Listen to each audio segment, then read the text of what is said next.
A Night of the Seven Kingdoms. இந்த series எப்படி இருக்குது, இதோட கதை என்ன அப்படிங்கிறத இந்த வீடியோவில் பார்த்துடலாம். இந்த சீரீஸில் ஹீரோவோட குரு வந்து செத்துருவார். அப்படி அவர் செத்ததுக்கப்புறம் ஹீரோ அவரை புதைச்சிட்டு அந்த குரு கிட்ட இருக்கக்கூடிய ஒரு வாளையும் 3 குதிரையும் எடுத்துக்கிட்டு அந்த இடத்த விட்டு வந்துடுவார். அப்படி ஹீரோ அந்த 3 குதிரைகளை வித்துட்டார் அப்படின்னா அப்படி வரக்கூடிய காசை வச்சு ஒரு 2 வருஷத்துக்கு நிம்மதியாக சாப்பிட்டு வாழ முடியும் அப்படின்னு நினைக்கிறாரு. சரி, இருந்தாலும் வேண்டாம், நம்ம இந்த நகரத்துக்கு போய் வேறு ஏதாவது வேலையை பார்க்கலாம் அப்படின்னு போகிறாரு. அப்படி அந்த நகரத்தில் ஒரு காம்படிஷன் ஒன்று நடக்குது.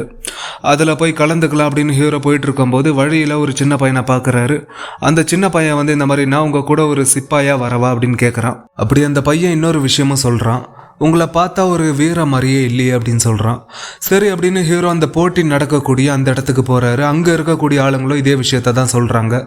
இந்த மாதிரி உன்னை பார்த்தா ஒரு வீர மாதிரியே இல்லை, இருந்தாலும் நீ இந்த வாளெல்லாம் வச்சுருக்க, உன்னை யாராவது சஜஸ்ட் பண்ணணும், அப்போ தான் நீ இதில் கலந்துக்க முடியும் அப்படிங்கிற மாதிரி சொல்லிடுறாங்க.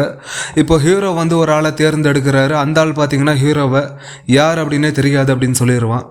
அப்படி இதுக்கப்புறம் இந்த படத்தில் நடக்க போகிற விஷயங்கள், சம்பவங்கள் இதெல்லாம் என்ன, அதாவது இந்த சீரீஸில் அப்படிங்கிற இதெல்லாம் தான் இந்த சீரீஸோட கதை.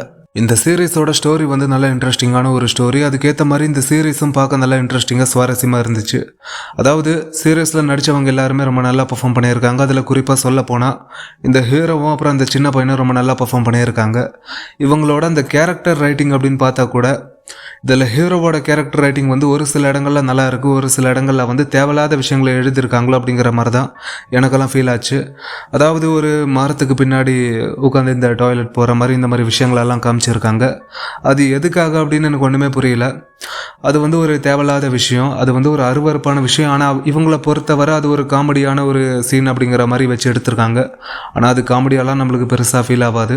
அப்புறம் இந்த சின்ன பையனுக்கும் ஹீரோக்கும் நடுவில் இருக்கக்கூடிய அந்த கான்வர்சேஷன் இதெல்லாம் வந்து ரொம்ப நல்லா ஒர்க் ஆகிருக்கு இந்த சீரீஸில். அப்புறம் இந்த சினிமாட்டோகிராஃபி, சவுண்ட் எஃபெக்ட்லாம் ரொம்ப நல்லா பண்ணியிருக்காங்க இந்த சீரீஸில். அப்புறம் இந்த சீரீஸில் இந்த அடல்ட் கண்டென்ட் இந்த மாதிரி விஷயங்களாக இருக்குது. அதனால் ஃபேமிலியோடு பார்க்காதீங்க, நீங்களும் பார்த்தா பாருங்கள், இல்லைனா ஸ்கிப் பண்ணிடுங்க.